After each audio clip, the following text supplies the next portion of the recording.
তোমার মালিক তোমাকে অনেক কষ্ট দিয়েছে, তুমি আর কেঁদো না।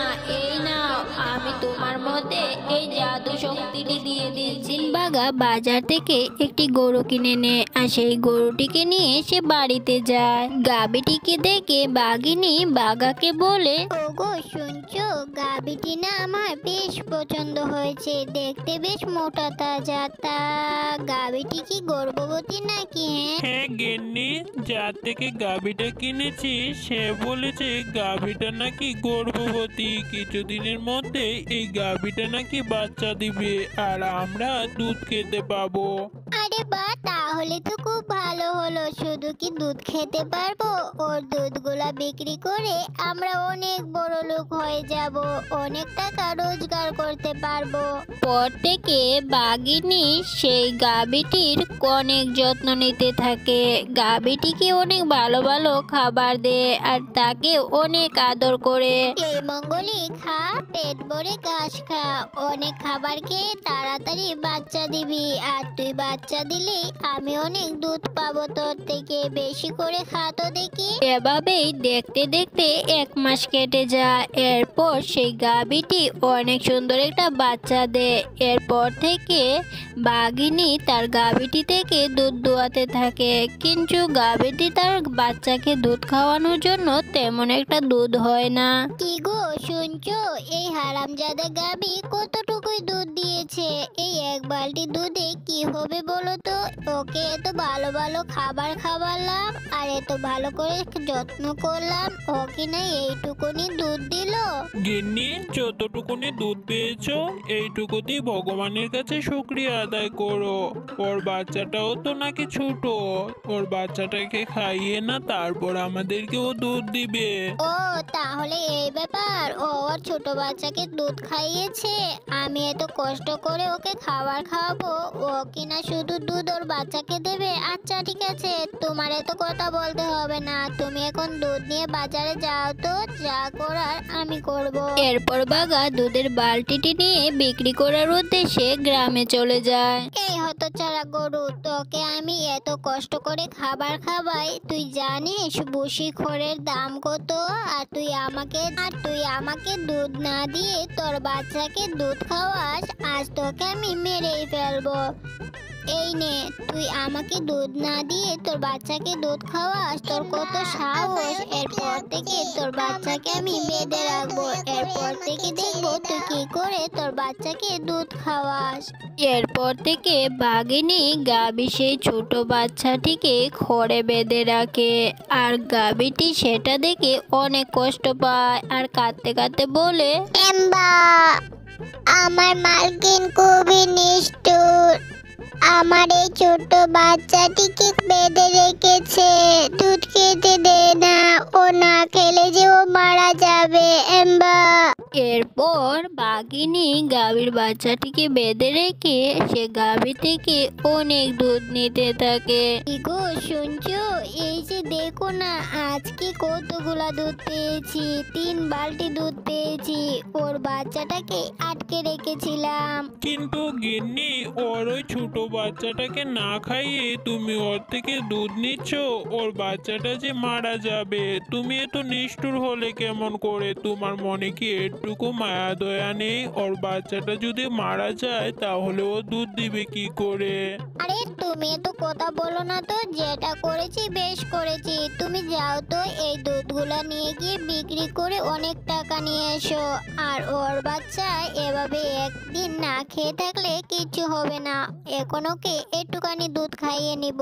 এরপর বাঘা কথা না বাড়িয়ে দুধের বালতিগুলো নিয়ে গ্রামে বিক্রি করতে চলে যায়। তবে কিছুদিন না খেতে পেয়ে গাভীটির বাচ্চাটা মারা যায়। তখন গাভীটি অনেক কান্না করতে থাকে।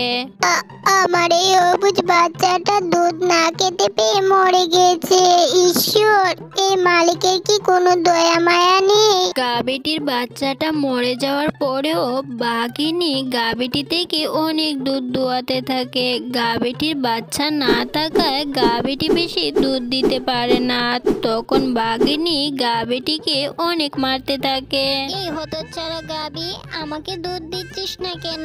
এই তোর দুধ বিক্রি না করলে আমি বড়লোক কি করে হব? এভাবেই কয়েক মাস কেটে যায়। এম্বা, আমি আবার গর্ভবতী হয়েছি। এই মালকিন আমার একটা বাচ্চাকে মেরে ফেলেছে। আবার আমার অন্য বাচ্চা হলে ওরা ওকেও দুধ না খাইয়ে মেরে ফেলবে। আজকে রাত্রের মধ্যেই আমি এই বাড়ি ছেড়ে পালিয়ে যাব। যেই ভাবনা সেই কাজ। রাত হতে পর গরুটি বাঘিনীর বাড়ি থেকে পালিয়ে যায়। পালিয়ে গিয়ে একটি জঙ্গলের মধ্যে দাঁড়িয়ে সে একা একা কান্না করতে থাকে। যখন গাভীটি জঙ্গলের মধ্যে দাঁড়িয়ে কান্না করছিল তখনই সেখানে একটি পরী উপস্থিত হয়। "কি, তুমি এত রাতে এই গভীর জঙ্গলে দাঁড়িয়ে দাঁড়িয়ে কাঁদছো কেন? তোমার কি হয়েছে? আমাকে খুলে বলো, আমি তোমাকে সাহায্য করতে চাই।" এরপর গাভীটি তার সাথে ঘটে যাওয়া সমস্ত ঘটনা পরীকে খুলে বলে। ও, এই ব্যাপার। তাহলে তো তোমার মালিক তোমাকে অনেক কষ্ট দিয়েছে। তুমি আর কেঁদো না। এই নাও, আমি তোমার মধ্যে এই জাদু শক্তিটি দিয়ে দিচ্ছি। এখন থেকে তুমি যে মালিকের বাড়িতে যাবে তারা তোমার থেকে রোজ এক বালতি সোনার দুধ পাবে। আরে, এত সুন্দর একটা গাভী আমার উঠোনে কিভাবে এলো? আমি তো কোনো গাভী কিনিনি। কি গো, শুনছো? এদিকে এসো, এসে দেখো না এই গাভীটা কোথা থেকে আমাদের উঠোনে সকাল সকাল চলে এসেছে। হ্যাঁ গো গিন্নি, গাভীটির পেটটি দেখে মনে হচ্ছে ও যেন গর্ভবতী। গাভীটি খুবই দুঃখী, ওকে আমরা আমাদের বাড়িতেই রেখে দিই। আরে, তুমি এটা কি বলছো? নিজেরাই তো দুমুঠো ভাত জোটাতে পারি না, আবার এই গাভীটাকে রেখে ওকে আমরা কি খাওয়াবো বলো? এম্বা, তোমরা আমাকে রেখে দাও। আমার বাচ্চাটা জন্ম হওয়া পর্যন্ত আমাকে এখানে থাকতে দাও। আমার বাচ্চা জন্ম নিলে আমি তোমাদেরকে উপকার করব। দেখলে তো গাভীটি আমাদের কাছে কত করে অনুরোধ করছে।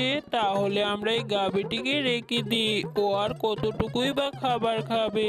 তাছাড়া আমাদের বাড়ির চারপাশে অনেকগুলো ঘাস আছে, সেগুলো খাওয়ালেই সে অনেক পুষ্টি পাবে। এরপর থেকে মিচকে শিয়াল ও শেফা শিয়ালিনী সেই গাভীটির অনেক যত্ন নিতে থাকে আর গাভীটিকে ভালো ভালো ঘাস খাওয়াতে থাকে। এভাবেই বেশ কিছুদিন পর গাভীটি আবারও একটা বাচ্চা দেয়। আরে, এই গাভীটি কত সুন্দর একটা বাচ্চা দিয়েছে, ঠিক গাভীটির মতোই। কিন্তু গাভীটি যে বলেছিল ওর বাচ্চা হলে ও আমাকে উপকার করবে, ও তো এখনো আমাকে কোনো উপকার করেনি। এম্বা, আমি সেই কথা ভুলে যাইনি মালকিন। তুমি রোজ রোজ আমার থেকে এক বালতি করে দুধ নিবে, আর সেই দুধগুলো সোনার দুধ হবে। ওই দুধগুলা বিক্রি করে তোমরা অনেক ধনী হতে পারবে। এরপর গাভীর কথা মতো শেফা শিয়ালিনী গাভীর দুধ দোয়াতে থাকে আর হঠাৎ করে সেই দুধের বালতির দুধগুলো সোনা দুধ হয়ে যায়। কি গো, তুমি কোথায় গেলে গো? তাড়াতাড়ি এদিকে আসো।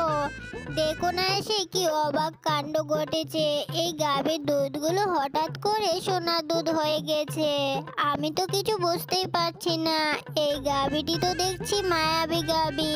এখন থেকে এই গাভীর দুধগুলো বিক্রি করে আমরা তো অনেক বড় লোক হয়ে যাব গো, আর আমাদের কোনো দুঃখ থাকবে না। হ্যাঁ গিন্নি, তুমি একদম ঠিকই বলেছো। এই সোনা দুধগুলো যদি বাজারে বিক্রি করি তাহলে আমাদের আর কোনো দুঃখ থাকবে না। ঈশ্বর আমাদের উপর দয়া করেছে। এরপর তাদের গাভীর সোনার দুধের খবর গ্রামে গঞ্জে সব জায়গাতেই ছড়িয়ে পড়ে আর সেই কথাটা বাঘিনী জানতে পেরে বাঘিনী শেফা শিয়ালিনীর বাড়িতে চলে আসে। আরে, এই শেফা, তোর বাড়ির এই গাভীটি আমার গাভী। ও আমার বাড়িতেই ছিল। ও রাস্তা হারিয়ে তোর বাড়িতে চলে এসেছে। শুনছি আমার গাভী নাকি তোর বাড়িতে সোনার দুধ দিচ্ছে। আমার গাভীটি আমাকে দিয়ে দে বলছি। আরে বাঘিনী মামি, এটা তুমি কি বলছো? এই গাভীটি অনেকদিন আগে আমার বাড়িতে এসেছে। এই গাভীকে অনেক যত্ন করে খাইয়ে দাইয়ে এই পর্যন্ত বড় করেছি। আর ওর এই বাচ্চাটা হয়েছে। আমি এখন ওই গাভীটি তোমাকে দিতে পারবো না। আর এই গাভীটি যে তোমার, তার কি কোনো প্রমাণ আছে তোমার কাছে? আরে আমার গাভী আমি নিয়ে যাব, আবার তোকে কিনা প্রমাণ দিতে হবে? এই গাভী আমি টাকা দিয়ে কিনেছি, বুঝেছিস? আর আমার গাভীর দুধ দিয়ে তুই কোটিপতি হয়ে যাবি, সেটা আমি কখনো হতে দেব না। এক্ষুনি আমি আমার গাভীটিকে নিয়ে যাব। এবার তুই আমার উপর কত অত্যাচার করেছিস, আমার দুধের বাচ্চাটাকে না খাইয়ে মেরে ফেলেছিস, আমার বাচ্চাটাকে একটুকু দুধ খেতে দিসনি, তাই এর শাস্তি তোকে পেতেই হবে। এখন আমি জাদু শক্তি সম্পূর্ণ, এই নে তোকে শাস্তি দিলাম, এখন থেকে তুই শাস্তি ভোগ করতে থাক। আমার শরীরটা চলে গেল, পড়ে গেল, আমাকে ছেড়ে দাও গাবি, আমি আর কোনোদিন লোভ করব না, আমাকে তুমি ছেড়ে দাও, আমি আমার পাপের শাস্তি পেয়ে গেছি, আমি তোকে নিয়ে যাব না গাবি, তুই আমাকে এক্ষুনি ছেড়ে দে বলছি।